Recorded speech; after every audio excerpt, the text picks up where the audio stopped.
Incoming transmission. The Klingonese word of the day is "Uj." These are the voyages of the starship Enterprise.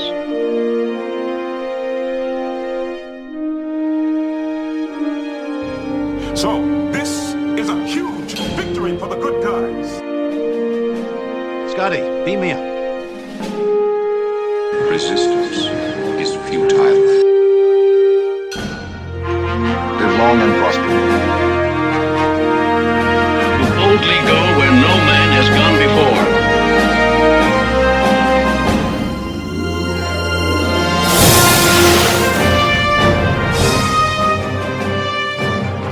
Greetings and welcome to the Computer Reason Podcast, the show covering the entire Star Trek franchise in chronological order and occasionally interviewing franchise alum for fans new and old. I'm your host, writer-comedian, Mr. Todd A. Davis.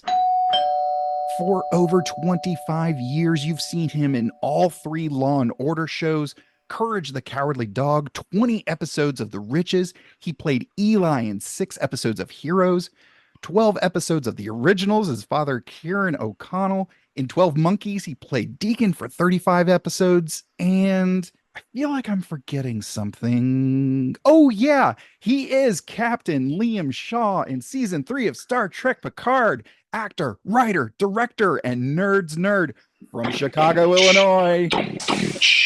It's Todd Stashwick. Yay! We did it! A couple of Todds talking nerdy. They say don't cross the streams. I feel like if you get 2 Todds in the same room. No, we're going to have a harmonic convergence, my friend. It's just going to get real. How are you, sir? Living the sweet life in Southern California's dry, hot air oven. Oh, yeah. We're here in South Carolina, and it is just it's all kinds of miserable outside. It's a cooker. It's a cooker here. Yeah. So thank you so much for carving out the time with me today. My pleasure. You've been very accessible with fan communities. So right off the bat, what's the drive to stay connected as you do? Well, it's interesting because you could go way back to me being a fan of sci-fi, fantasy, horror, comics, video games, like all the stuff that I came up with in the 70s and 80s that we were slightly bullied for. These were all the things that fed into me wanting to be a performer anyway. Like I was role-playing when I was 11, playing D&D or Star Wars action figures or Star Trek action figures or Micronauts, and playing video games. I know, deep cut, right?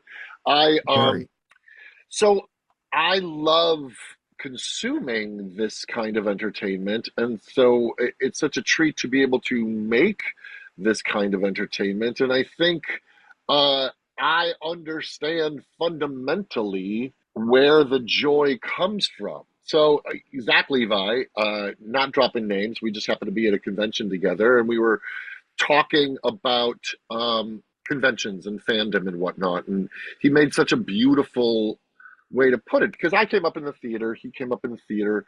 When you do a play, the audience pays for their ticket, they go to see the show, you act your heart out and tell a story, and hopefully they connect with it, and then there's applause and a bow, and then after the show you go to the stage door and people are holding their programs and they want to connect with people that move them with story, and you sign programs, and there's this community and a communion that happens. Well, in television and film, that is difficult because it's often a one-way conduit, right? It's you sitting in your living room watching television, and we had done the actual job sometimes the year before. So fans and convention and social media is I think a way for all of us to come and celebrate story together, whether we're the ones making it or we're the ones consuming it. Yeah. The story is an empathy machine. It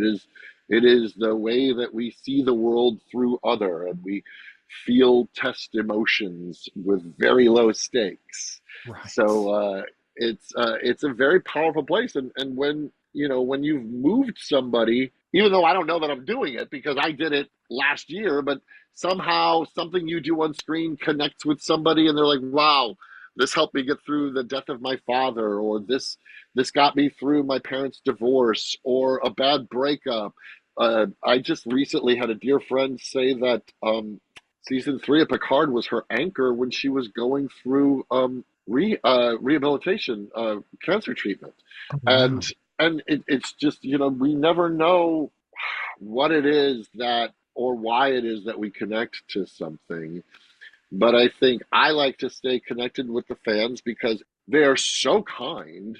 It is a way to connect, and sometimes I am there to just listen, Yeah. to people and have them. I've more than once had people approach the table at conventions in tears because they saw, they connected to the Survivors Guild of Shaw or the PTSD, Mhm.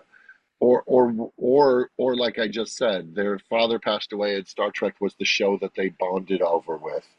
And so most of the time I am there for them to go through their feelings and be present for them. It's a Wow. beautiful thing. And by the way, I take very little credit for it. I have been fortunate to be connected to franchises that really are generational and really connect to people. And so I then become a custodian and ambassador for something that means a lot to people and meant a lot to people long before I showed up. Right. Yeah, it's wild to think of sci-fi. I mean, they've always said this about good sci-fi that it comments on the world we live in. So Sure. we're finding stuff, even stuff from the original series and Legacy Trek, and especially New Trek, is so relevant now, and gives us pause to, re-examine. And then, like you said, those connecting things. It's almost like falling in love. Like you don't. Well, I'm going to be a fan of that. No, something. No, it picks you. It picks you. It's like I didn't decide to love chocolate cake. I noticed that I did. It's and it's the same thing about fandoms. Like I do I unless the messages are hateful and divisive, I do Right. not begrudge anybody their fandom, and I often say that the best Star Trek is the one that means the most to you. Right. And so somebody asked me the other day on a podcast about all the new Star Wars that's come out, and I'm like, Star Wars means so many different things. Same with Trek, to so many different people, depending on how it intersected with your life at the time and what was going on in your life at the time, and Mm. which version of it at the time you intersected with. My son is the Phantom Menace generation. Like he was born in '98, so Yeah. he connected with pod races and Darth Maul and all of that. Like he connected with it. Like I we don't pick when we're born, man. Yeah. And the entertainment that's out there at the time will resonate with us for the rest of our lives. Yeah. And it's because I'm finding this, especially, we mentioned before I was rolling that, I've had a lot of doctor's appointments in physical therapy, and a lot of the physical therapists I'm working with, they're all in their 20s. And so when I say, "Hey, have you seen this movie, classics?" They're like, "No." I find myself being like, "Oh, how could you have missed this?" And it's just like, "Oh, wait, they've got 20 years of extra movies to Look, catch up on." I, It's just I like, didn't see Citizen Kane till I was in a film class in my probably late teens. yeah. And it's like, again, it's nobody's fault if they didn't see something. Oh, And it's yeah. nobody, and you're not beholden to have seen anything. Exactly, exactly. I didn't see Jaws until I was in my 20s, and yeah, I yes. didn't see Gone with the Wind till I was in my 30s. Nice, I, nice. I, I didn't see, there was another thing that was a blind spot for me forever, and I forget what it was. And it's not important. But last night my buddy, his birthday is the 4th of July, and every 4th of July he puts up the outdoor screen and we project digitally. And last night we watched, and Nice. my 16-year-old daughter and 26-year-old son were there, and we watched Blues Brothers. They had Oh, never seen, I think my son had, but my daughter had never seen Blues Brothers. And she wow. loved it. And her whole thing right now is, I'm really digging you showing me all these movies from the 80s and the 70s, Dad, because none of them are sequels. None of them are based on this comic book franchise. Yep. They're just movies that just kind of stand alone on their own. We showed her Breakfast Club and Footloose and Xanadu, and she's and then now Blues Brothers. She's digging all of them. Oh, that's so yeah, Halloween was another blind spot for me for a while, but I'm on another podcast where we're covering cult and genre films, and we just started our David Lynch series, and I've seen nothing David Lynch. Wow. So Oh, welcome. That's gonna be fun. I yeah. haven't seen Phantasm. I'm gonna watch that one soon. Ooh, we watched that one recently. It's Yeah. solid, really, really Yeah. good. So I'm excited talking about about favorite things, and going into Trek a little bit here. Since you are such a big fan, I'll forego the standard "Who's your captain?" question and instead ask Kirk. Oh, of course. I was just gonna say, if it's not Kirk, I will be surprised. But who's your favorite chief medical officer? And who's the best chief medical officer? Because that's not necessarily the same. My favorite chief medical. Well, I mean, look, they're all, and by the way, they're all dear friends of mine because of the family now. Right, And right. so, like, having to choose between Gates and Picardo, like these are, you know what? I'm going to say Bones. Yeah. I'm going to say Bones because again, he was. I don't pick this. Yep. It was my first. Yeah. He was my first. And that holy triumvirate of Bones, Spock, and McCoy, those were my first action figures, the Mego action figure. That was my introduction to Star Trek. So I think I am safe to say Bones. Yeah, And I gotta say it like this. Bones.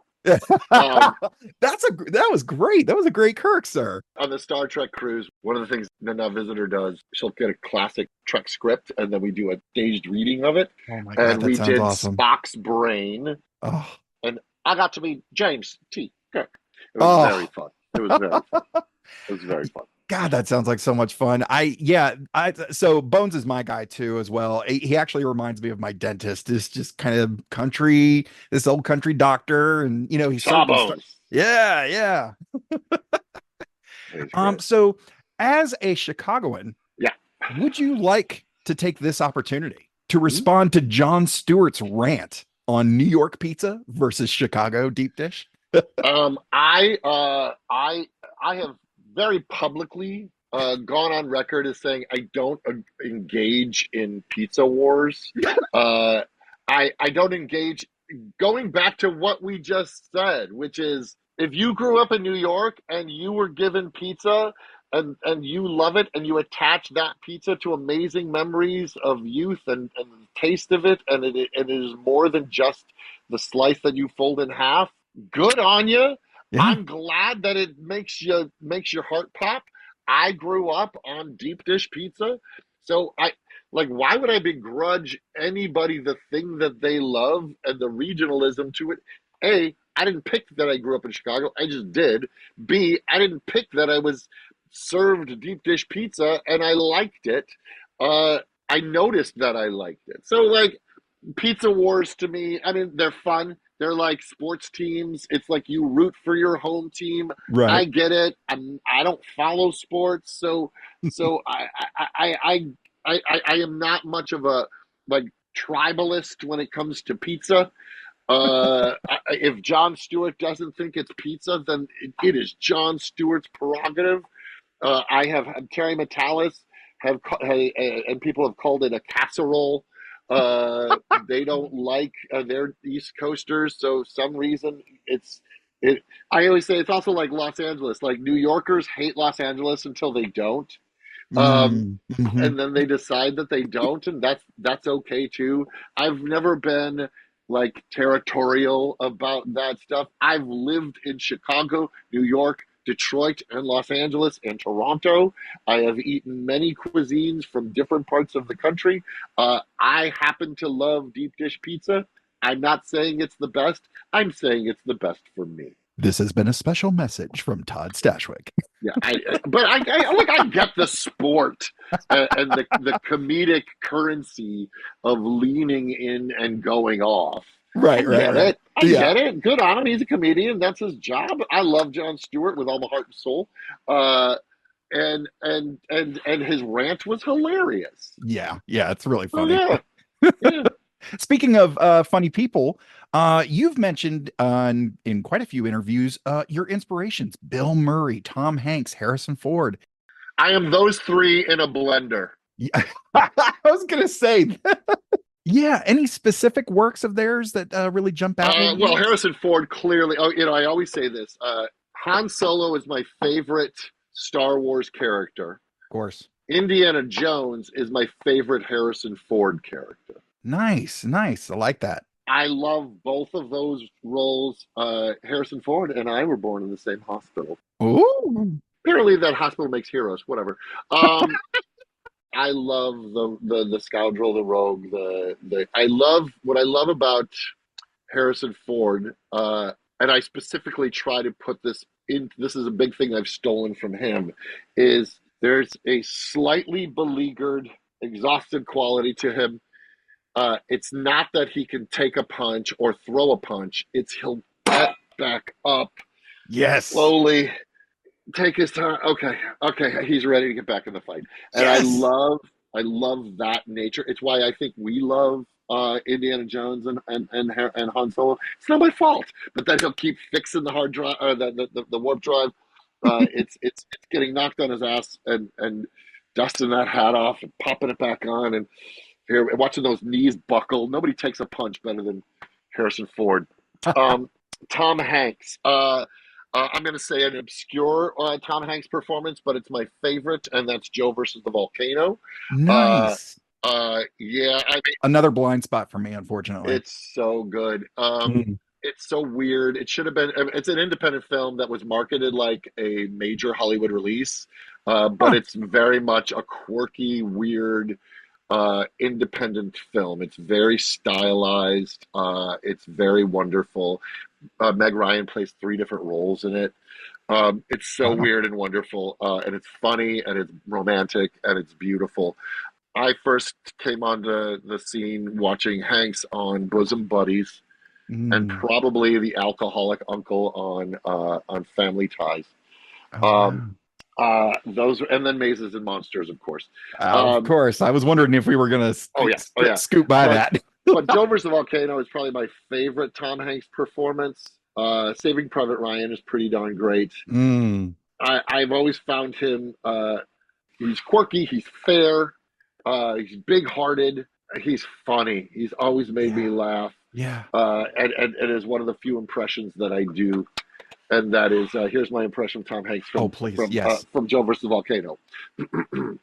You look like Mr. Wattori. You look like a bag of stuffed in a cheap suit. Not that anyone can look good under these zombie lights. They suck the life out of you. Well done, sir. Well done. Yeah. He kind of stumbles his way through everything that Yeah. he Yeah. says, and he will begin the next sentence with the end of the last one. Money Pit for me. Money Pit. Oh, yeah. The God. Burbs, Splash, Splash. big. God. Come Big. on, Yes. it's All day. so good. All of it's so good. And then Bill Murray, like since day one in watching him on SNL. He wasn't in the original cast. He came on a year later. That's right. Bill Murray, you got to go. It's problematic now when you watch it, especially when you show it to your 16-year-old daughter. But I watched Meatballs 20 times Oh, yeah. Yeah. when I was a kid. I know it by heart because it just doesn't matter. It just doesn't matter. It's dogs and cats living together, mass hysteria. I just wanted to be Bill Murray because the thing is somebody said it was described in Rolling Stone magazine. Said he levels institutions with the raise of an eyebrow. There's something so irreverent. He has this sincere insincerity, but he's always going to do the right thing, and he's always going to stick up for the underdog. Yeah. Even if he and so he's a jester. He's going to poke the eye of authority, and I really responded to that. Ferris Bueller. I really responded to that as a kid. So you go Stripes, you go Ghostbusters, you go Meatballs. Those are my holy Bill Murray triumvirate, because that's when I was like, I just want to be that guy. army training, sir. Oh, That's what I wanted to be, that guy. And he was from Chicago, and yes.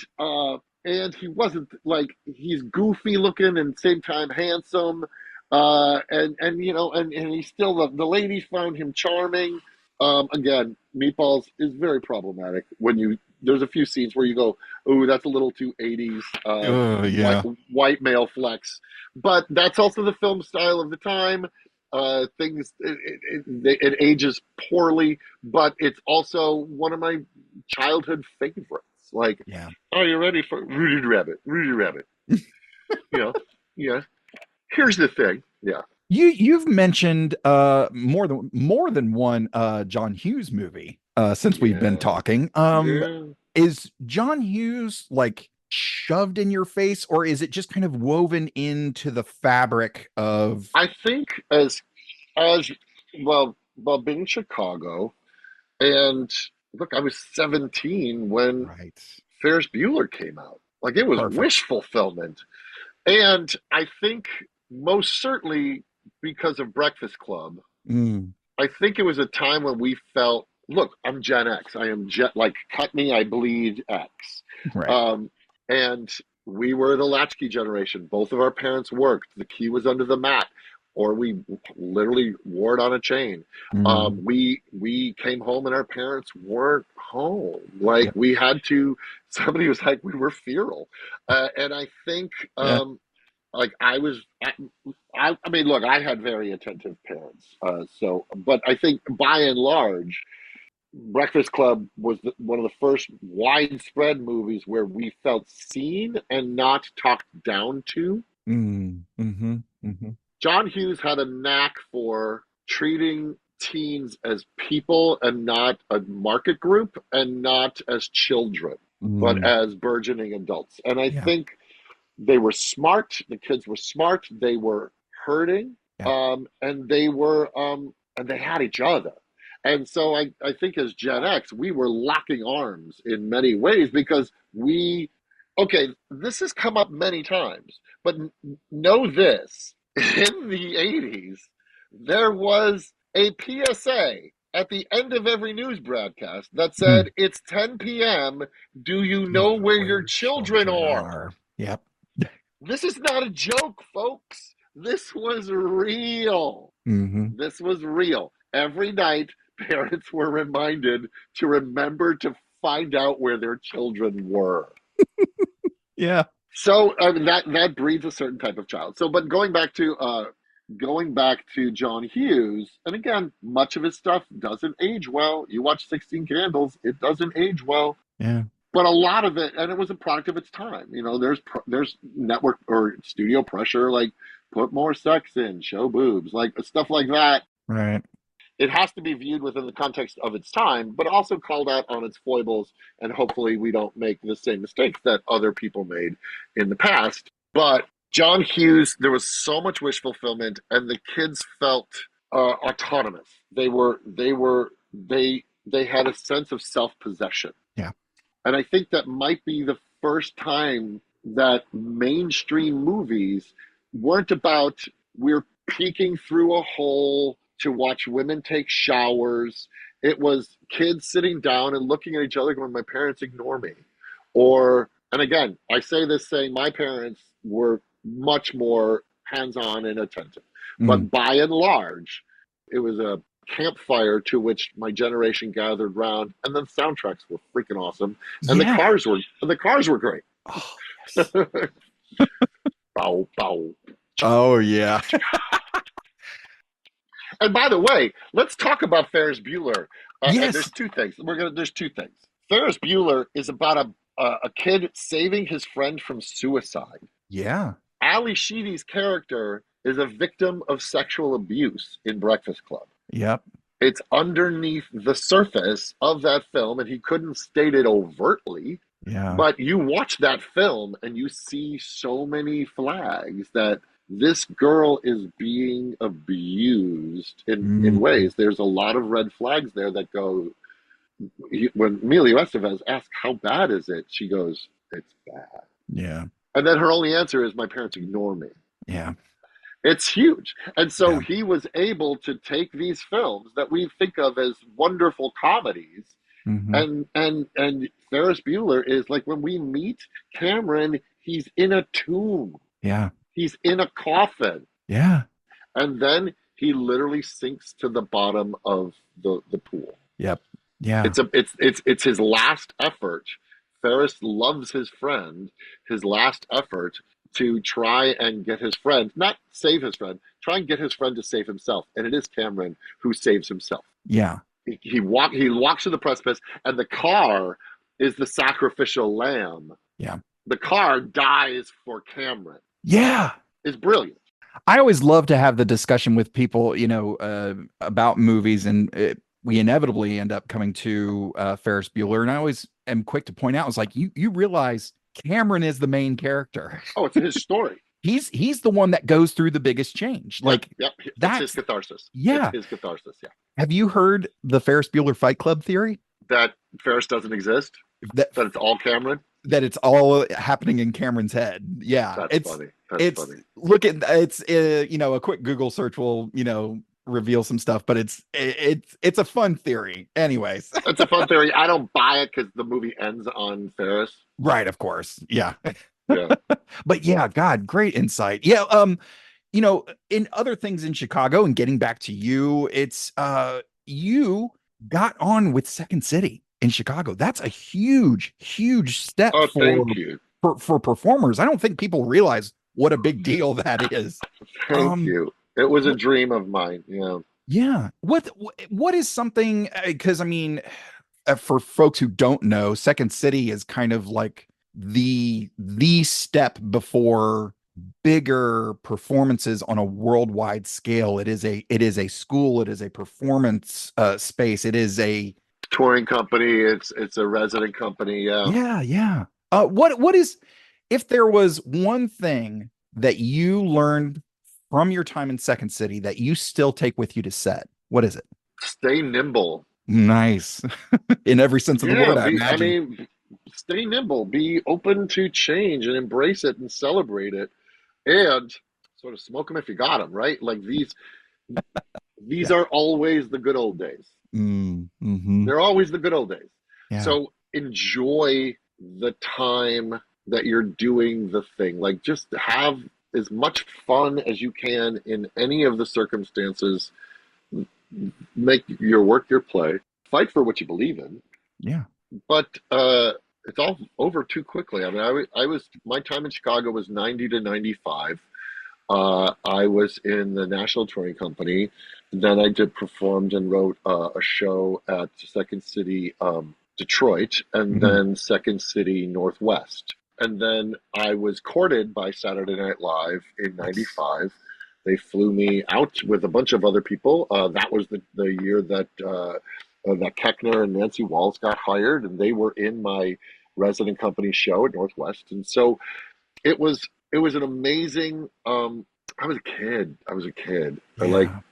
I graduated college in 90. I immediately started tearing tickets and studying improv in Chicago, doing shows at Improv Olympic, and then then going through the training center at Second City, and then getting hired to the training center, or getting hired to the touring company New Year's Eve 1992 to 93. Wow. Did you because I know a lot of folks with comedic backgrounds end up trying different styles of comedy. Did you ever try your hand at stand-up? Like traditional? I did when I stand-up? was 19. How'd that go? I won 2 competitions. Really? And then promptly quit. Go out on top, sir. Yes. Well, I just found it a very. I did not have the mettle to. I knew I loved doing comedy, but I think I loved sharing it, and I loved doing scenes more than I liked telling jokes. So, and I remember choking a little bit in the middle of the act. And again, you choke for 2 seconds; it feels like a year when you're on stage. But I was 19. I entered into 2 stand-up comedy competitions. So I knew that comedy was part of who I was and what I wanted to make, but I was still figuring out the version that I wanted to make it in. Yeah. And ultimately, that ended up manifesting in the improv and Second City world. And then I went on to New York to do an improv group called Burn Manhattan. Then I came to LA and opened an improv school with some people called the Hot House. And I did a show called The Doubtful Guests. And I did a show called Mayfly. Directed a lot of improv, did a lot of improv festivals, directed a show in Liverpool. It's improv and comedy has given me a lot in my life, and I am so grateful for the relationships more than anything that I made and the friendships that I made doing it. Yeah, looking at comedy, and it's so funny because my wife is not a stand-up comedy fan, but she puts up with me and my stuff. But looking at, we just finished talking about John Hughes and, crafting these classic comedies, these iconic comedies, but there's something under the surface that's a little bit darker. And I spoke with a theater professor who also has a comedy background. But we kind of came to the conclusion that comedy is hilarious for everyone that it's not happening to. And it's kind of because when I asked my wife, it's like, why don't you like stand up? And she goes, I just want to give them all a hug. And I was just like, I was like, wow, did you hit the nail on the head? Well, also, I mean, that's comedy isn't just one thing. Yeah. There's so many versions of it. I mean, we were watching Blues Brothers yesterday, realizing that fundamentally it's just a big Marx Brothers farce where, it's the system versus the counter system. And these guys are a fly in the ointment of the system. And they're sort of hapless. But comedy is so many different things, right? Like Jeff Dunham, like he has the massive puppet act in Vegas, and then Sarah Silverman, who could not be more antithetical to Jeff Dunham in terms of her shows and her style and her comedy. So it's hard for me to say comedy is ... What I do know is comedy is a release of tension. So in order to laugh, it is laughter is involuntary. Yeah. And it is surprise. Yes. So fear and comedy are closely related, right? Like something takes you by surprise and your response is you could be scared of it, you could laugh at it, or you could cry. Like all those three emotions are all involuntary emotions. But I think comedy is such a release of tension, and that which is the tension in your life will determine what you think is funny. Yeah. Right? Like if your family dynamics with your grandmother is rough, you see a comedian doing comedy about their relationship with their grandmother, and you will see yourself in there, boom, that sort of commonality of experience might cause you to laugh. Yeah. And it's weird to think about, and then we will move on and we'll talk more Star Trek stuff. People, don't worry, Star Trek stuff is coming, but we're having a great conversation. This is the interesting stuff. Yeah, this is the really interesting stuff. Looking at what connects people and what connects people in a moment versus like the longevity, like it's. I mean, I'm sure this is nothing new to you, but like comedy has a short shelf life generally. It does. It becomes dated very quickly. Yeah. Anyways, all right. So because it's circumstantial, right? Again, just what I said. Yes. Like if you stop and look at, and it also society grows and changes and evolves, and sometimes that which was funny just isn't anymore. I mean, I will still laugh at a pie in the face. I think people falling down is always hilarious. Watching cars crash over and over and over again in Blues Brothers is very funny, and I'm a huge fan of the absurd list. So just to close out this comedy thing, one of my favorite quotes, and I'm a big fan of clown. I love Chaplin, and I love physical comedy, and I love clowning in the traditional sense, not necessarily the guy that makes balloon animals, but they may be brilliant as well. Or gal. There was this old German clown, stage clown, and they were asking him about comedy. He's like, well, when I break plates on stage, the audience finds the first 47 hilarious. And then the next 47 confuses them. And the last 47 absolutely destroys the audience. Yeah. Because what he would do is just go, ksh, ksh, ksh, ksh, ksh, ksh, and it destroyed that. I mean, it's one of my favorite things.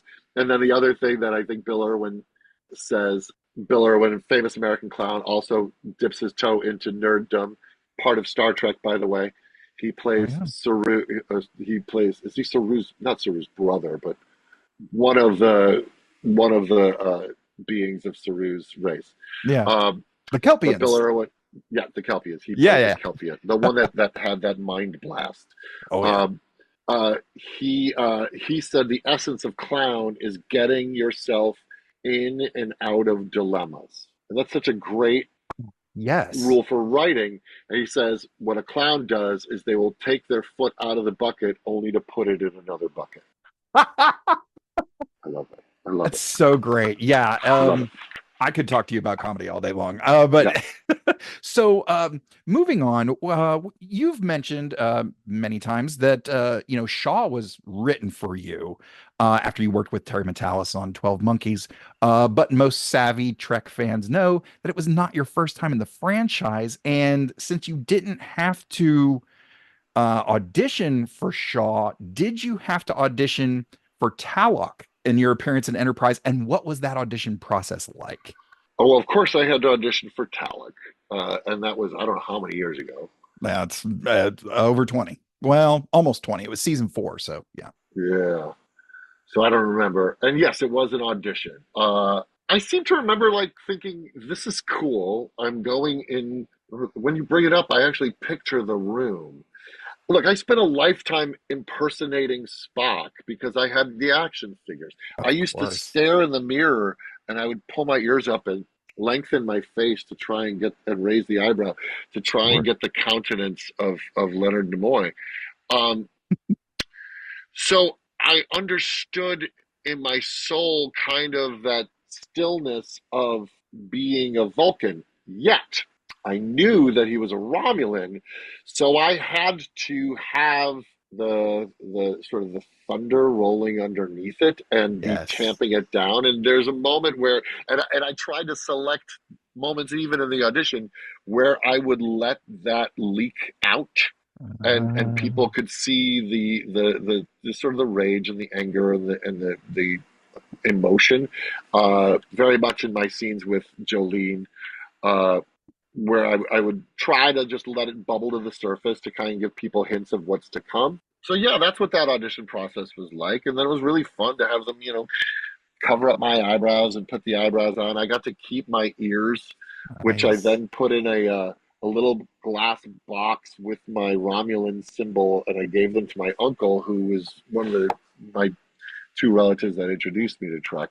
Oh, that's awesome. It's a family affair. Yeah. Yeah, so that's what that audition process was like. That's incredible. So again, actually coming back to comedy a little bit, you got the chance to embody quite possibly one of the most iconic characters ever as Dracula on Supernatural. And as a side note, I looked it up, and you're not wearing a lot of prosthetics or anything, but you are damn near unrecognizable. You disappear into that. Are you a big fan of Universal Classic Monsters? Would you mind taking me through the process of, frankly, nailing that Bela Lugosi? also a similar process where, and again, well, 2 things for me. Grew up like all of us did, kind of awash in that version of Dracula, right? When people do Dracula now, it's the cartoon, blah, blah, I want to suck your blood. And that's that all comes from Lugosi and his Hungarian dialect. So I knew I did not want to do the cartoon version of Dracula. What I wanted to do is go, this man, the shapeshifter, memorized, it's his meatballs, moment for moment. He memorized Lugosi's performance, not the idea of Lugosi's performance. So I then had to get inside the quote unquote skin of this character and go, this man understands every gesture, every eye squint, every hand position that Lugosi would do so that he could be that. Yes. And the audition, and then similar to Talek, the audition process was showing actually what's underneath it, because then there's this flip where you just see the frightened man that became the monster, where all the pretense drops, even though the appearance stays, all the pretense drops, and it's just a guy, a lonely incel essentially, Yeah. Yeah. Jeez Louise. who literally lives in his basement obsessed with something. I mean, uh, that's who he is, and he punishes women for it. Um, Wow. uh, Yeah. yeah, yeah. So he's the biggest fan, right? He's the super Yeah. fan of Universal Mm. Monsters, and so the audition process was, and the script was just freaking great. Ben Edlund wrote this amazing script, and the audition was the same. It's like I went in a black turtleneck and slicked my hair back, and then made sure that I was doing the dialect, not the imitation, Mm-hmm. and then trying to find the cadence that that Lugosi had. Like he would linger on certain words, and he really chewed up the dialogue. And look, the man had done Dracula over 100 times on stage. Yeah, I forgot about that. He had originated the stage production, and he was Yeah. Dracula, so it was in his bones. And he also didn't have fangs. He just would kind of grimace, close in on him. Yeah. So that was a blast. Like how often I've been very fortunate to get to sink my teeth into some wonderfully rich characters that were created, and then I got to do them. Yeah. So is Dracula your favorite Universal classic monster, or how does he rank for you? I mean, when I was growing up, we had like my cousin and our friend Matt. We would have like fan clubs where we would obsess about something, and Oh, monsters were one of them. But I was yes. always the Wolfman in that. Nice.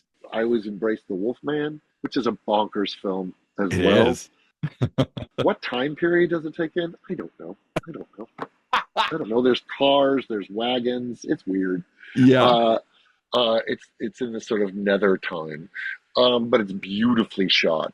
You'd make a great Wolfman. I'd watch that. Oh, super fun. That'd be Super fun. awesome. I'm a Little on big the nose, but it's fun. I'm a big Frankenstein guy. I like the kind of feeling, there's that feeling of being the other, Yeah, and like your body doesn't fit. sure.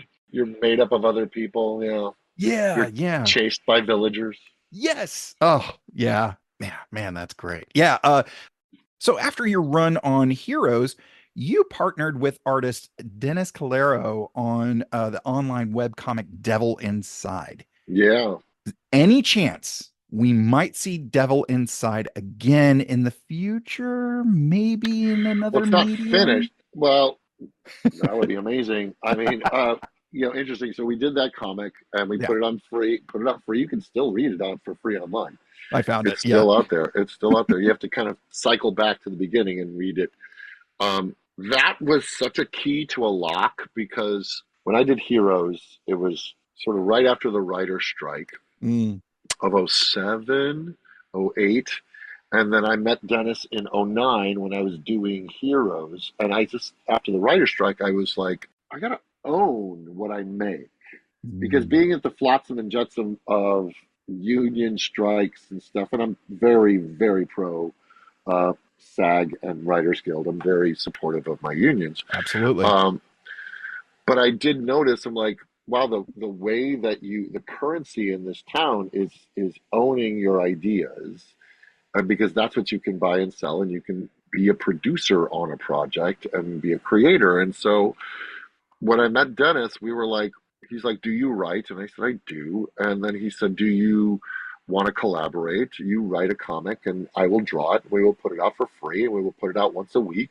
And then at the end of a year, we will collect all those issues and print it in a book and sell that book at Comic-Con, and we will have a calling card. And I said, absolutely. And so we did that very diligently, very consistently for 3 volumes of comics Yeah. over 3 years, like 2020. We launched the first one late summer 2010, and then it went all the way, I think, into, well, I don't remember when we sort of, life got in the way and whatnot. But Of course. after the first year, UCP, which is the Universal Cable Productions, they optioned it to take it around as a TV show. Nice. Of which we couldn't sell it. Horror had not been proven too much on TV yet. We couldn't sell it. And so we had what was called a blind script deal. And they said, okay, well, pitch us something else. And we will pick one of these ideas outside of Devil Inside. We'll pick one of these ideas, and we will pay you to write a script, and then we will own the script, and we can sell the script. We pitched them a show called Clandestine, which is about a family of space travelers, like the Riches, like travelers, like Irish travelers. So they lived together in space in these kind of caravan ships. So the premise is they run afoul of the Empire, if you will. Sure. And they come across a derelict, essentially, enterprise, an empty enterprise. They board it, they shave off their beards, they put on the uniforms, and they pretend to be Starfleet. Oh, wow. So, essentially, Starfleet in quotes. So the shorthand pitch is, what if Han Solo had to pretend to be Picard? Oh, wow. Nice. And that was the show. So you basically had this family of about 25 people trying to run an entire Starfleet vessel. So they're doing all of this like duct tape and trying to, they're masters at MacGyvering stuff. Yeah. And so they find a way to run the ship, but then they also know something about the Empire, and so they have each other by the short hairs. That's awesome. So it's like, I know your secret, you know my secret. We're gonna let this slide. So it's a slow collision course with the Empire. So it's like they basically have to. What if the criminals had to be the cops? Like, it was cool. It was a great script, and we shopped it. Sci-Fi Channel bought it. We developed it for a year. We handed in our series Bible, handed in our script, and then that Monday, the president of the network and our development executive was fired. And that script went out the window. That year's worth of work just disappeared. And then instead of picking up our show, another show that Sci-Fi Channel picked up that same season was 12 Monkeys. Well, which finally brought me back to space anyway. Yeah. That's a really dope idea. I hope maybe it's a fun idea, right? Yeah, it's a fun idea. It would be cool if it would see. I mean, Prodigy was a little bit like that, I guess, right? I got hints of Prodigy there for a second. But that was. I mean, we were long before. Yeah. Prodigy, but it was a really fun idea. And then as far as Devil Inside, I had not, oddly, as much of a Vertigo fan that I was, I had not read Preacher when I was writing Devil Inside. And there's a lot of overlap, apparently. And then Preacher came out as a TV series, which I loved. Yeah. I would love Devil Inside to be a TV series. It's, ideas surface when they're supposed to, so who knows? Yeah, it's weird how, the talking about time, like I've had some projects where, we've got notes, we've got scripts, we've got a cast, we're ready to go. And then for whatever reason, timing. It's like what Ra's al Ghul tells Bruce Wayne, like, you got to be ready, but there's some agility there, and it's, a little bit of luck. It's a little bit of timing. You got to be nimble. Yes. Nimble, coming back to nimble. Yeah. So, let me ask you this about, creating versus, I guess different types of creating. Like, you've been on stage with comedy and improv, and you're an actor, but you've also written things, you've directed things. Is there one that is more satisfying than the other, or is it a different type of creative itch that gets scratched with each individual project and each individual level of involvement? They're all different. Yeah. Like me doing an improv show in New York in a black box for 40 people is definitely a different experience than being on a Starfleet bridge. Right. Underneath the hood, there's a lot of the same practices in play. Like we were Mm-hmm. saying, a lot of the same, you're employing a lot of the same skills because you're listening and reacting and making choices. Right. And is there one that's preferred to the other? I mean, there's something wonderful about the ephemeral nature of doing an improv show where I don't know what's going to happen. It happens for the room of people that it happens in. Mm. That's it, Yeah. and it's gone. There's no posterity. It's a you had to be there situation, Yep. like stand up.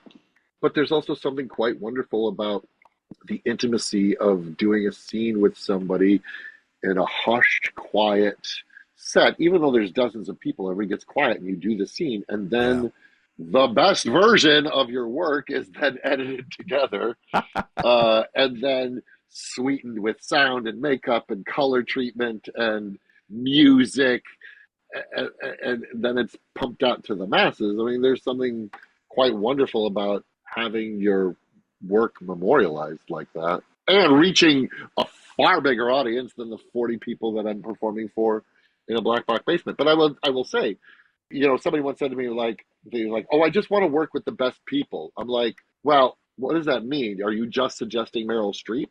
Uh, because some of the best people I've ever worked with didn't pursue film as a career, and I performed with them in at Austin improv festivals. Right. Like that's some of the best people. I just want to work with people that I love and keep me at the top of my game, and I am endlessly entertained by.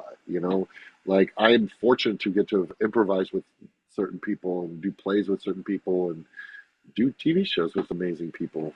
Yeah, that same theater professor, Caroline Davis, who's at Furman University, when we spoke on the show, we were talking about the deciding factors of being in a project, and she kind of narrowed it down to you need two out of three things: the material, the people you're working with, and the money. You need two out of three. Like Yeah, great people and decent paycheck. The material might be garbage, but or the yeah. material's great and you're going to work with wonderful people. It's It's not it's going to going to pay well. Yeah. Although, unfortunately, there's also the pay as well, and the material is great. But sometimes you have to work with hard people.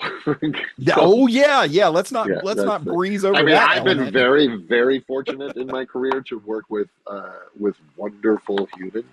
Yeah. But like any job, there's bumpy spots. Yeah. There's so many there's so many different deciding factors. Even doing stand-up shows, bars versus theaters versus actual clubs and stuff like that, okay, I get a great spot, and decent chunk of time, and yeah, I still have to pay for parking, like, but it's all still there. But doing that because I don't do improv. I am not an improviser. I come from a writer's background, started in comics and kind of fell backwards into stand-up. But with getting up on stage, there is those elements of wonder, mystery, and danger. Well, you're very good at what you do, my friend. You're very good. Nice seg. Nice seg. Thank you. Let's get into that a little bit. What was the spark that made you say, like, "Hey, let's open an online shop. We'll call it Nerd Circus, and my face will be the logo," which it's a dope logo, by the way. Well, look, if I'm going to make a company and call it Todd Stashwick's Nerd Circus, I have to put my face on it. Of I mean, course. it's a vanity project. So where? Oh, here's a sticker. Um, where did it come from? Well, it was a lockdown project. I'd Mm, always toyed with the idea. I was very inspired by what Joe Manganiello has done and what Lillard has done, yes. and going. I want to share joy, and look, it's a business. I want to, make money. Sure. I want to share my point of view in this corner of nerddom. These are the things, the aspects, the vibes of uh, nerddom that I love. And, Mm, it's no secret to no one if they're listening to this because of they understand who I am on levels, that I'm a huge D&D nerd. And I wanted to, again, Joe's shop and Lillard's shop, they were inspiring, like Beetle and Grimm's and Death Saves. They were very inspiring. And I go, I think I can offer something that they're not. Because if it was just going to be overlap, then what's the point? That it's just, Right. you're not offering anybody anything new. And I think anything worthwhile to make, to create, to write has to come from who you are, Yeah. or else it's just a cynical money grab. But Exactly. I wanted it to come from what I loved, and so during lockdown, I was like, well, what? I look around my nerd lair, and one of the ideas for the name of the thing was Nerd Lair, Todd Stashwick's Nerd Lair, but Nerd Lair was taken.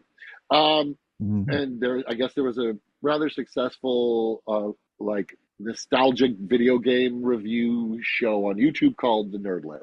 Like, okay, well, I'm not going to call it that. So, cycling through just beyond this room, I was like, well, I look at what I write, and what I act in, and what I do in my spare time, uh, like going to conventions, and then my nerd lair itself. I'm like, oh, it's a nerd circus. My life is a nerd circus. And so it all, and then with the logo and the vibe, I wanted it to have that sort of rock and roll road show from the 70s. Yeah. Oh, That's what I wanted. And so the blacklight poster of it all. yeah. Yes. And so when I came up playing D&D, it was in wood paneled basements with orange shag carpet, Yep. and a CRT TV and Atari 2600, and we kept our dice in a cigar box, and we kept our Dyson minis in Crown Royal bags, and Yep. I loved all of that. It makes my heart warm, and Mm. so. And then all of that music of the era that I was listening to, Styx and Zeppelin and Kansas, and all that prog rock of the era, and then playing D&D. So like that late 70s, early 80s corner that I think Stranger Things Yes. captured really well. It felt like a documentary. I'm like, oh my God, that was me. I started the D&D club in my junior high school with my cousin. I got the petitions. I got the student advisor. We did advertisement. We would play Styx Castle Walls on the PA system. Dude, Mm. dude, you're walking through a forest. Skeletons jump in your path. What do? Find out today at 3 o'clock in the library when you join the Dungeons and Dragons Club. And Nice. that was very much who I was, and it's also very much who I am. These are the building blocks to which my current career stands on, and Mm. so I really enjoy celebrating that. This is a golden light that shines for me. And so the Nerd Circus came out of that. And there was also a platform because I created a cocktail book with my buddy Brandon Cleely called Mystic Libations. And we had to he has his site Trader Brandon, and Nerd Circus became just a repository for me to be able to share things that I love, whether it's dice boxes or dice or t-shirts or tiki glasses or books. It became a place, like a storefront for Mm. me to share stuff. Yeah. Joe Manganiello's talked about how getting into D&D has helped shape him in terms of how he approaches work as an actor. This isn't one of my prepared questions, but just, hearing you talk so passionately about it, has your playing of D&D and other TTRPGs has that influenced how you approach your 9 to 5 as an actor? If I say the honest answer is I don't know. Really? It's ingrained. Like, yeah, the same way somebody goes, how does your history with second sitting and improv affect your acting? I'm like, I don't know. I don't know. It's like, because that's like saying, how does my improv skills affect my driving? Like, I'm sure it does. I'm Sure. sure Yeah. it does, because there are pathways that when you do something often enough, it's Mr. Miyagi. It's wax on, wax off. Like you do something often enough that it becomes muscle memory and it becomes Yes. how you approach everything. So Yeah. I don't divorce, might be the other way around. Actually, it might be the other way around. Like my improv and acting and writing affected my approach to D&D, and then D&D is what got me into improv and acting and writing. So Wow. it's all The like snake eating its own tail. if you want to bring 12 monkeys into this, I'm not going to be opposed. Um, it's all egg and chicken and chicken and egg, right? Again, Right. 12 monkeys. Yeah.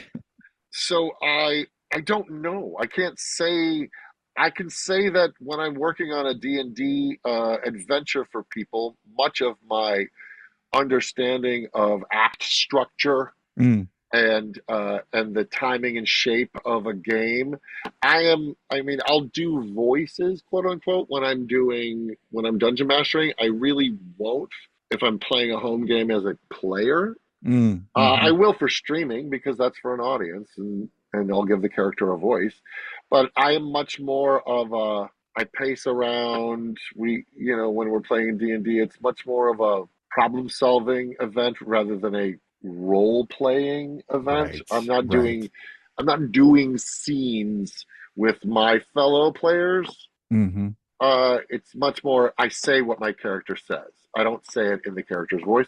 So I'm not really employing that part of my acting skills. Hmm. But what's under the hood again is all at play. All of the listening, heightening, exploring, utilizing inspiration from your partners, like all of that stuff is very much at play, whether I'm in front of the camera or around my table, Yeah. built by the weathered dragon.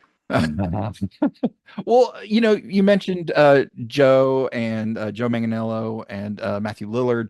There's a lot of here in more recent years, there's been this big resurgence of D&D, but looking at some of these Deborah Ann. yes, Deborah Ann Wool, Bonnie Gordon, there's a bunch of folks. What if you had to give, like, hey, this person's really good at this, but this person's really good at this particular aspect, like Joe, Matthew, Deb, Bonnie, what would you say if you had to, off the top of your head, pinpoint strengths in at the D&D Oh table wow. of some of these folks? Yeah. Well, I've never played with Joe, Oh, okay. so I don't know. I know Joe from an old acting school that we were both part of, Oh, okay. Leslie Kahn. But I don't know Joe. I've never played with Joe. I've never Huh. played with Joe, and I've played with Matthew a few times. Matthew is really good at. He keeps the group on task. And how do we solve this problem? Mm-hmm. What's wonderful about watching Deborah play and playing with Deborah is she's very curious and inventive about the world. She sees things in the world and grabs them and pulls them in to the world. And so as a dungeon master, it's a delight to watch her play and play with her because she'll, like, if you offhandedly say something, she's tucked it away. And Mm. then she's like, I'm going to go back over to those pebbles by the river.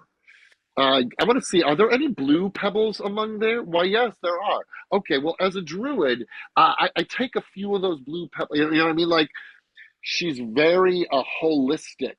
Uh, Mm. and so her creativity is really at work poking at the environment to see how it can support the story and the game. That's wild. That's So awesome. it's fun. Yeah, it's really fun. I usually don't get very emotional at D&D stuff, but the arc of your character Pox on Faster Purple Worm Kill Kill brought a tear to my eye, sir. I'm not gonna lie. I Oh, was just like, well, I have to thank Louis because he's the one he was such a great acting partner in those moments. yeah, it was such a great moment. I was just Thank like, you. oh, I'm getting misty at this this D&D show. That's I But think the strength about that show is it's easy for there to be a lot of laughs, mhm, but when there's this kind of Rosencrantz and Guildenstern inevitability to the end of the story, right. like, gotta lean in to the fragility of the lives of these characters for just a moment or two. So I appreciate that it worked for you. Yeah. I mean, I don't want to pull the curtain back too much, but I am so fascinated by the structure of Purple Worm. Like, are you allowed to say, like, what is I mean, does Matthew give you a call and be like, hey, come down to the studio, we're going to play? Or is it like, do you have a character building session, or No, are I they built my pre-gens? own character. They just said Okay. build a level 1 character, tell us what it is, and then I'll go, oh, it's this guy and it's a rogue. And they'll go, okay, good. We don't have a rogue on the team. Awesome. Okay. Cause I was wondering, I was like, I mean, because I mean, I've been, tinkering around with some stuff. I discovered D&D in the lockdown because here in South Carolina, the Satanic Panic is still very much alive and well. Is it really? It has softened, but you get side glances a lot. So it's just kind of like, I would be kicked out with my Moloch tattoo. but yeah, looking at what they do, I didn't know if they kind of okay, there's no multi-classing, which would bump up You your level. can't because you're level 1. You're level 1, of course. Standard, I imagine standard equipment and, and things of that sort. But I was just wondering if there was any sort of interesting, unique restrictions or directives that you're given. I don't remember, by the way. All I knew is design a level 1 character, let us know what it is so that we can see if you're not overlapping. Mm. And you're gonna fight a level 20 monster and die. Like the end.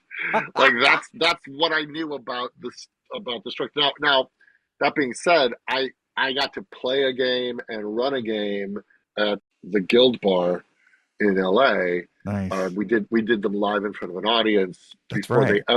they play tested it. So I got to run one and I got to play in one. So I knew what I was in for when I finally got to the stage. That's awesome. That was fun. A quick scroll through your Instagram reveals that not only do you have the coolest nerd layer imaginable, but you've had some of the biggest names in the industry sit down and roll. Oh, I don't know about the bit. I've had some lovely actors, but I mean, Brad Pitt has never been here. Okay, Nicole fair Kidman enough. has never sat down. I've had a lot of wonderfully nerdy celebrities come into my nerd lair and play. Well, first of all, how do those conversations go? And then B, do you have any specific house rules that are specific to Todd Stashwick's nerd lair or his nerd circus? Well, this is the nerd lair. The nerd lair Yes. is my location. The nerd circus is my life. Yeah. So the conversation is going, hey, do you ever want to play D&D? I've never played it before. Well, I'll have a few people at the table that have never played before too, and I will make it as painless as possible, and you'll see, you'll have a great time. Excellent. Great. When are we coming? What can I bring? So that's usually how the conversation goes. Nice. And then I will often roll up the character with them on Zoom so that they can get at least a bird's eye of some of the mechanics, and you start to learn where things are on your character sheet, because that's what you will be using during the game. Mm. And as far as house rules go, no phones unless you're taking pictures. Obviously, all the lines and veils. Like, let's not be racist and homophobic and sexist, misogynistic. Let's not be those things, because we're adults in 2024, so they're unnecessary. Yes. And they're wrong. Yeah. As far as house rules go, I mean, look, I'm a very meat and potatoes player. Yeah. Much of the reason that I really like to, again, like you brought up earlier, preserve the wonder, mystery, and danger of a game. Right. And so I always tell players, tell me what you want to do, and we can figure out what roles need to happen. Mm-hmm. I'm not a rules cop or a rules lawyer, as they say. Mm-hmm. I play the game that I play, and it's my table, and let's have fun, because that is the only reason we are here. Yep. Gosh. House rules. Yeah, use the cup holders. Don't roll metal dice on the table. Use a dice vault. Yep. And we build in bio breaks, but if you have to go to the bathroom, go whenever you want. We're grown-up people. Yep. Yeah, I go, and again, so much of the reason, there's a vibe that I'm trying to create and capture and surround the players with. And again, it all comes from the orange carpet and the wood paneling, it all Yeah. comes Yeah.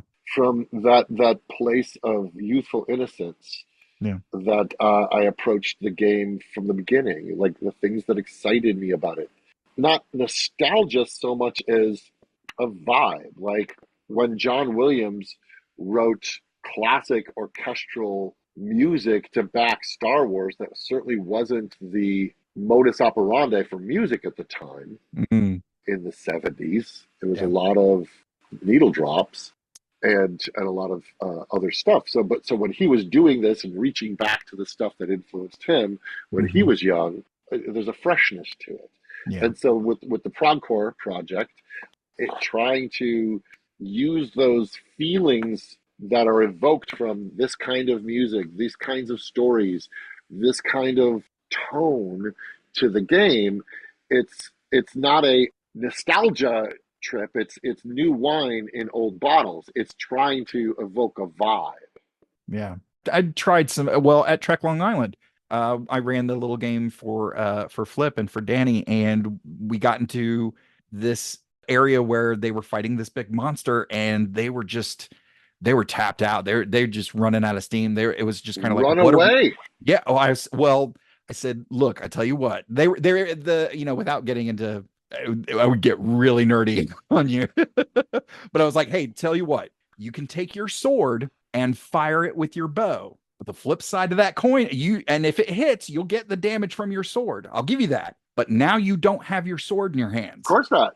So you can do that. It Yeah, there's was consequence. There's right. consequence. Yeah, Yeah. there's a trade. I mean, I think trying to offer something that people aren't getting in other places, Mm, and not to say that those other places are the wrong way to play.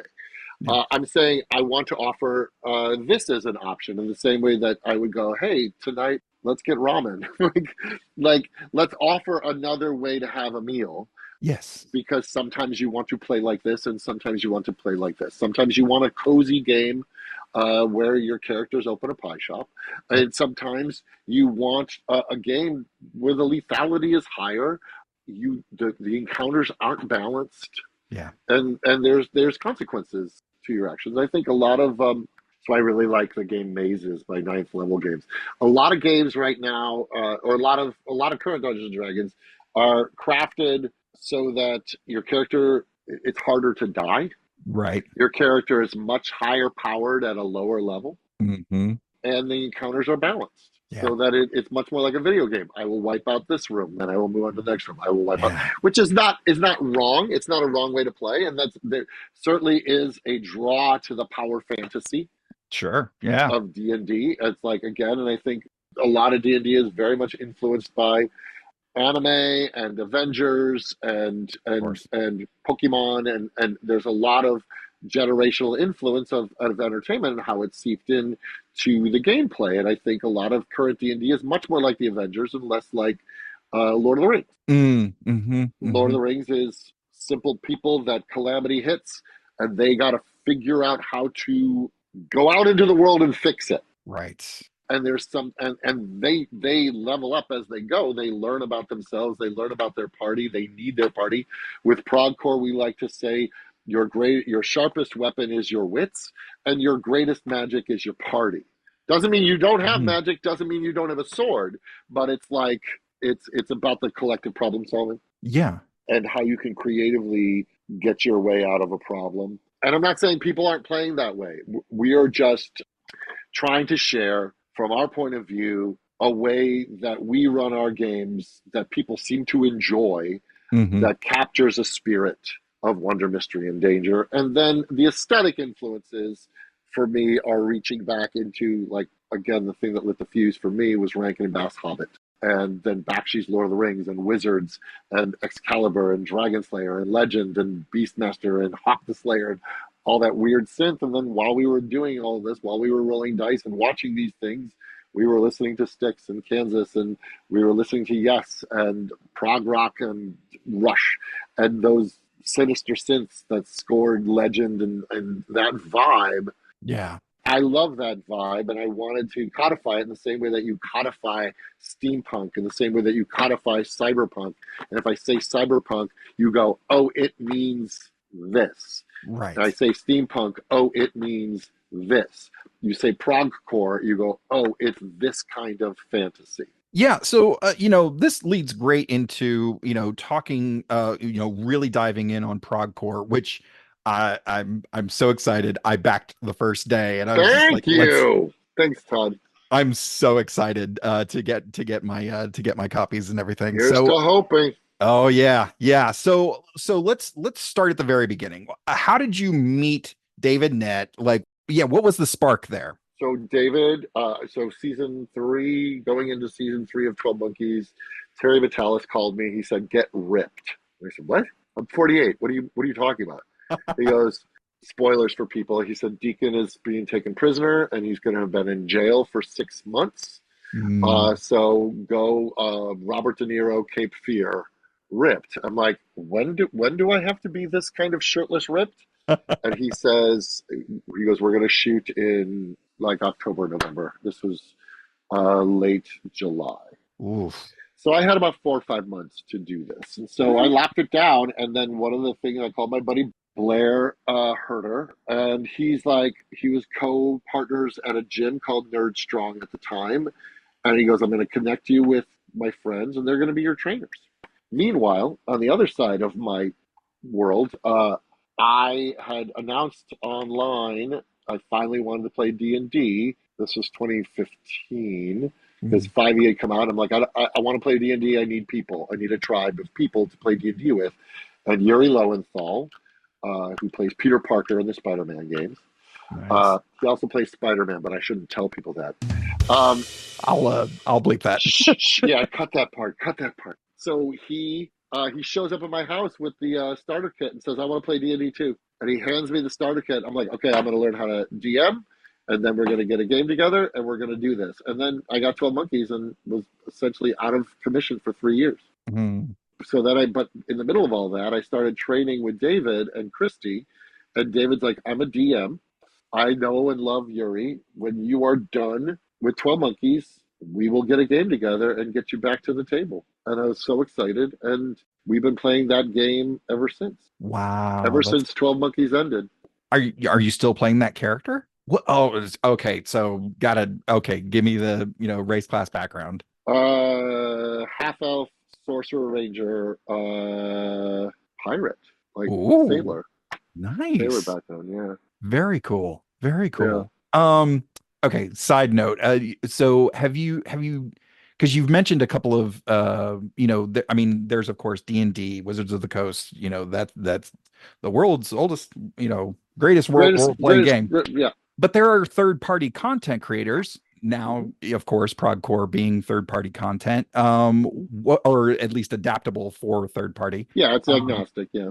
Yeah. So have you dabbled at all with integrating other third-party content into your Sure. game? In fact, what started me, aside from Fandelver, which is I was running for my daughter and her friends. Yes. We're running Fandelver right now. Sly Flourish wrote these amazing one-shot books. And then one of them is the Grendel Route. I think it's right there. I'm going to go get it. Yeah. And David Nett turned me on to Mike's books, and they were just wonderful one-shots. Before I was writing my own, Nice. This is the Ruins of the Grendel Route, which is excellent. It's all underground adventures. And so I grabbed the Sly Flourish books, and when I started running one-shots just to get my practice up, I would run Sly Flourish one-shots. Nice. Yeah, there's so the very first actual adventure I took my home game through was Frozen Sick, because that got released during the pandemic as like, hey, here's a thing where people are getting sick, integrated into your games, yada yada yada. So there's a part where you have to board a ship to go to another land, and at that point, and it was just kind of you board a ship, you're on the ship. Yeah, there's nothing in between. Yeah. Yeah, so I went to EN Publishing, they third-party content creator. They have a great website and they're still making stuff. But they did a book of NPCs of mythological heroes and maleficent monsters, I believe is the actual title. Fun. And it's a lot of historical figures. That's great. And so I populated the ship with real life pirates. Oh, that's great. It was That's great. it was so much fun. That's really Especially fun. we still have our rogue was just like, oh, I'm gonna break into this guy's cabin, and they were introduced to the first officer at the tavern, and the town leader is just kind of like, okay, you're part. I've contacted this guy. You're going to board his ship, and he introduces him. Oh, hi, my name is Edward Teach. Da, da, da, da, da. And so they board the ship, and there he is at the top of the gangplank, shaking everybody's hand as they come on. They go, Mr. Teach. He goes, oh, no, no, no, no, no. Edward Teach is my land name. You can call me Blackbeard. Blackbeard. And there's just like, so our one rogue was just like, I'm going to try to rob this guy. So he snuck up to his door in the middle of the night and starts, with thieves' tools, of course, trying to break in. And he hears thud, click, and I have a prop flintlock. So I hit it on the table and clicked the hammer, and I said, "Good night, boy." And he was just like, "Good night." That's great. But I love sort of, well, so now there's sort of this underlying, where are these people coming from? Because they don't they're not of this plane. Sure, and sure. yeah, so anyway, it just kind of added a fun little layer to our game. And I absolutely love it. So so let's get right to it. ProgCore. Yes. ProgCore Fantasy. Give us the rundown. Like, it's I'm so excited, but yeah, just feed me. ProgCore Fantasy. So what we wanted to do, there's such amazing third-party source books out there, and we of course wanted to share our passion for that, but we realized that we also, for it to be the full ProgCore experience, we wanted it to have all of bits and tastes of all the things that drove us inspirationally into gaming. So I'm like, well, my son's a professional animator, and he loves all of that Rankin and Bass, Bakshi stuff. So let's make a cartoon. Let's do a 10-minute animated short. Okay, so we've got that piece of inspiration. Well, we got to have the cool synthy rocky stuff, the ProgCore music. So let's make an album. Let's make a soundtrack, a ProgCore soundtrack. Oh, well, great. We got Jason Charles Miller. We got Joffrey Schumann. Joffrey knows electronic music. Jason is Jason Charles Miller. And so let's have them do the ProgCore soundtrack. Awesome. Let's do an actual play in a way that David's been wanting to do an actual play forever. Let's do it in the nerd layer. Let's do it documentary style. So you feel like a fly on the wall. You are part of the game. The camera finds what's happening. It's just a different way to present it. There's those lovely presentational ways that people do games, which is your Critical Role. There's a way that has been set up. Let's try something else. Yeah. And those guys are at the top of the game. There's no reason to try and do what they're doing. They're doing it. Let's try something else that feels like being in my room with my friends playing our game. Yes. And then let's make sure let's have the source book, but let's have the source book be system agnostic. So if you play Pathfinder, you play GURPS, you play the polymorph system, you play the Cypher system, great.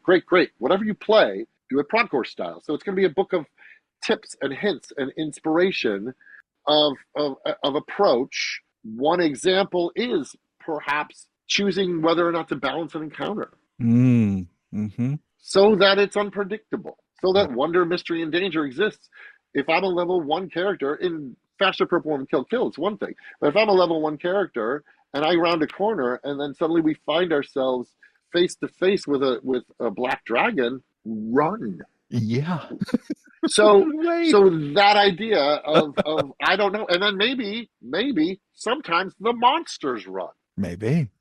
So begs the question. Just and look, these are all things that we're not the first to think of these things, of course. We just like these things, and so we're gathering a lot of these ideas. And some of the ideas are definitely our own, because we've been discovering and playing in the game and finding what works for us.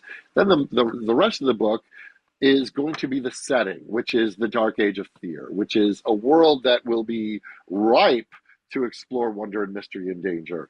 It is a Dark Ages world. I would say current D&D is much more Renaissance, and to sort of pull it back to a starker, more dangerous time. Mm-hmm. Where you have a society crawling out of a calamity that's causing other calamities. And then we want to illustrate the world, not gazetteer style, but through points of view and tales, so that you read a story and go, okay, well, I see the location, I felt the location. Yeah. Oh, there was a magic item in there, and there is a new monster in there, and then maybe a little breakdown of like, this is the magic item, this is the monster, this is this, but it was all baked into that story, and we've got amazing storytellers that are writing our stories. Some TRPG luminaries, as well as people who write in television and film, as well as write in comic books. We have a really wide pantheon. We also have a candle that we're making with cantrip candles. We also are offering the Stashwick table. If you're in the market for a game table, we are offering a one-of-a-kind ProgCore Fantasy Stashwick game table through Weathered Dragon. So what we wanted to do is create an immersive multimedia experience so that even if you don't play games, put on that album, read that book, watch that actual play, watch that animation, burn the candle while you read a book, like to create just an experience, a fantasia, if you will, vibes. You mentioned you've got a lot of folks working for you, some very familiar names, in fact. What was this? How was this approach? I mean, I assume you and David kind of had the idea together, but like, what was the gathering of all these talents? Well, it first started out, we were putting together a pitch for a potential Dungeons and Dragons comic book, and we were going to pitch that comic book, and then that, as things do, that opportunity closed. We're like, well, what if we pitch an original IP inspired by our love of D&D, rather than going, well, it has to be set in the Forgotten Realms, and it has to be blah, blah, which is awesome. I love Forgotten Realms. I love that Ed Greenwood. What if we pitched, hey, let's take Mystic Libations and go, well, that's its own setting, and what's that setting? And what are the stories that we would want to tell in that setting? And then, wait a minute, that's also how we run our games. So what if we started to run our games in this setting, so that we are not bound to the parameters and rules of something that's already established? We can establish those parameters. And that's sort of where the genesis of going, let's make this a bigger project. Then the minute that we started pitching to people, going, here's our inspirations and what we love, and started saying Rankin and Bass Hobbit, started saying Styx and Zeppelin, started saying Excalibur, started saying actual play, stories you could write in this realm. People, it was not a lot of work. People just immediately were like, can I? Yes, I'd like to. I would love to. How can I be a part of it? Awesome. That's sort of how it happened. And then we just reached to our friends. Yeah. It's who doesn't want to work with their friends, right? Exactly. Speaking of working with certain people, you mentioned working with your son Oscar. You're also your wife Charity is also writing on it as well. She's a fantasy horror writer herself. Yeah. How is it working with your family on this project? Well, it's great. I mean, we have a shorthand. We understand. We love and admire each other's work, as well as love and admire each other as people. And what an opportunity to make something together and have something that again, we do this. No one is making us do this. We are choosing to do this project. So let's choose to do it with the people that we love to do things with. Yes. And we just so happen to have really talented people that we love doing things with. Oh, that's so great. Yeah, my wife is my executive producer, and she comes from a financial analyst background. So she's like, sure. Yeah, Star Trek podcast, absolutely, sounds great. How much money are you making? Get out there and make money, funny boy. Yeah. But yeah, so as of this release, there is still a little over 3 weeks left in the Kickstarter campaign. Perfect. So yeah, there'll still be 20 days left there'll be over 2 weeks left to the to the Kickstarter by the time this drops. Yeah. So at the risk of putting the cart before the horse, Yeah. is there anything that you can tease about the future of ProgCore? Oh gosh, let's fund first, man. Okay. Like that's the big goal, is to be able to, because I think artists should be paid for their work. Hey, there's a novel idea. And look, if we were just doing a book, we'd be funded by now. But we are ambitious, and I already did a book. I've done 2 books. I've done Devil Inside, which we paid for ourselves, and then I did Mystic Libations, which I kickstarted. But so I've tread that path before, which is why I want to include a book, because I love physical media. Yes. But the future of progress. Look, the thing I'm very excited about is making this animated short. If I look at the roster of things that we're offering, that's tickling me, because I've seen the animatic, I've seen the potential of what we're going to do, and it gets me very excited. Bob Eggleton did the backgrounds. Sean Bishop was the animation director. Joffrey Schumann and Jason Charles did the music. Anjali did the narration. My son Oscar did the animatic. He did the storyboarding. He did the character creation, and it came together so beautifully. And that's just the animatic. I'm like, oh, the potential for this thing. And boy, would I love a TV series. I would love to do a Hulu animated series for ProgCore, Dark Age of Fear. But one thing at a time. Yes. One thing at a time. Let's get the thing funded so that we can get to work, because it's going to be 18 to 24 months of work. Yeah. With all of the different departments that we have to then launch and go, all right, team, we're doing this. Oh yeah, because I mean, I even of course, like I said, I backed first day, but in reading everything, I was just, and you have it on there of like, this is our time frame, and you're like, oh, that's of course in this day and age, so I want it now. But then I go back and look at all the list of the stuff that's being produced. It's like, yeah, that sounds about right. It's honestly, that's fast. Well, I will say, but I will also say things will be released as they are finished. Oh, wonderful. So if we do the actual play early, we'll get that out there for the people. So it's not like it's all going to drop at the same time. As things finish, they will be released.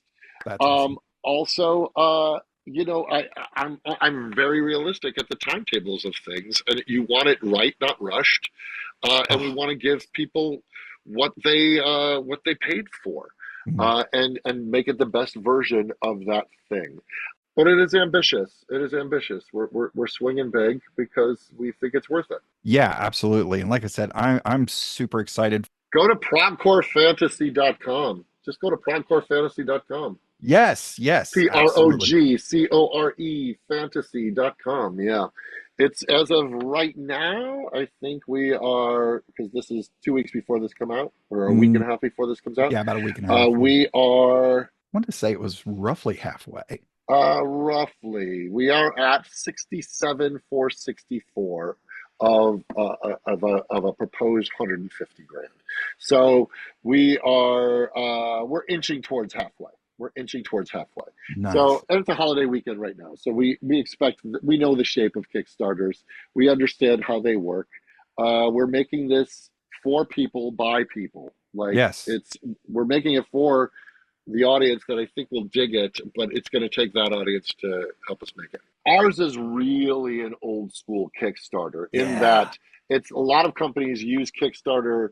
They will have made the thing first, and then it's essentially pre-orders, right?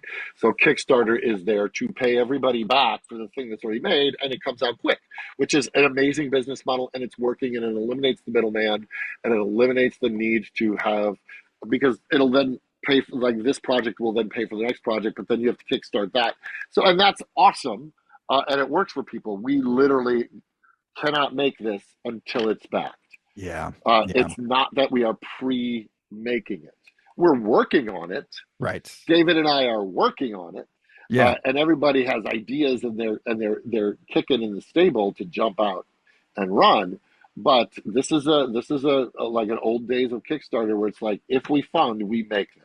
Yep. I mean, it goes back to, like, if it was just a book, because I mean, I did a comic book through Kickstarter, and it was because we took our online comic strip that we did for 2 weeks over a year Yeah. we had the digitals. So once we got to the end, it was just kind of like, oh, well, let's just throw it up on Kickstarter and see what happens. So we essentially had it already finished. Yeah. So yeah, it's different, and each project is different, and because of the size and scale and all the people involved, there's a lot going on. So Todd, we are almost out of time, but would you like to do a lightning round? Let's do it. I am so good at lightning rounds. Do you snore? Yes. Do you have a Sir Patrick Stewart / Picard impression, and can we hear it? There's one moment where we're standing on the turbo lift, and we are just waiting in between takes, and Patrick's on this side of me, and Frakes is on this side of me, and I feel this little British arm snake behind me, grab Frakes, squeeze, and I'm trapped. And Patrick goes, "How does it feel to be the center of a Sir Patrick Stewart, Jonathan Frakes sandwich?" True story. True story. Who is the funniest person you know? My son Oscar makes me laugh harder than anybody. And then, look, I'm fortunate to be Second City. Like, I was blessed with working with some of the funniest people in the industry. Adam McKay makes me laugh casually, just in conversation. Adam McKay was one of the most naturally funny people I've ever had the good fortune of working with. But I have to say, my son Oscar floors me. We also would have accepted the host of the Computer Resume podcast, Todd A. Davis, but that's fine. I have yet to see your stand-up. I'll send you a link. Give me some time, Todd. Does Jerry Ryan smell like fresh cut flowers or fresh baked goods? I don't want to feed someone's fanfic. What is the one comic book in your collection that you will not part with? The Ultimate Sandman? Ooh, good choice. I've asked you this before, and I want to see if your answer has changed. Okay. How do you take your slices of pizza, style and toppings? I like spinach, mushroom, and onion deep dish pizza. That is correct. What did you steal from the set of Star Trek Picard? Hearts. Last question. What is the AC and HP of a standard wooden door? Oh, I don't know. That is correct. That is how you do a lightning round. Yeah. Congratulations. Todd, thank you so much again for carving out Absolute the time with me pleasure. today. Great deep dive. Yeah, do you have any parting thoughts before we wrap things up about fandoms, your Trek experience, TTRPGs, ProgCore? So yeah, please go back ProgCore if you want a real big full basket of dark fantasy, whether you play games or not. There's something for you if you like dark fantasy. So back ProgCoreFantasy.com if you want to help bring it into a reality.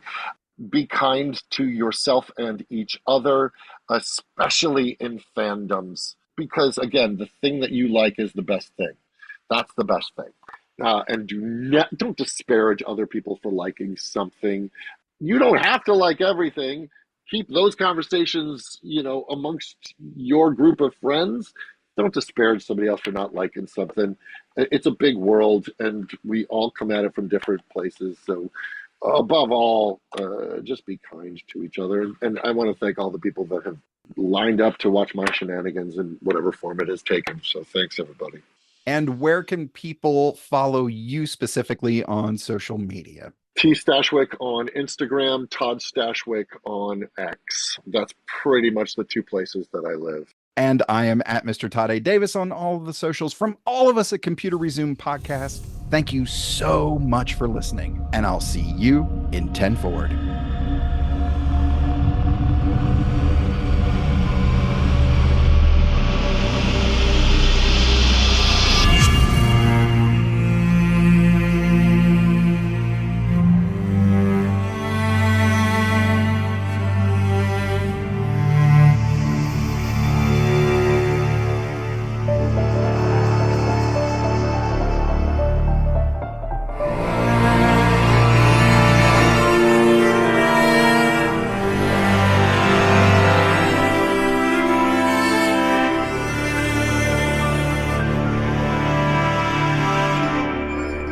Us on Patreon and like, rate, review, and share on all your favorite platforms. Feel free to send us your subspace transmissions to computerresumepodcast@gmail.com or at Computer Resume on Facebook, Twitter, Instagram, and TikTok. The Computer Resume podcast was created and produced by Mr. Todd A. Davis. Our logo was designed by Will Martin and Justin Bishop. The opening theme was produced by Justin Bishop, and our outro music was provided with permission by Dronode. Additional music was provided by Mr. Todd A. Davis and Gary Horn, and the voice of Computer Resume podcast and executive producer, me, Kat Davis.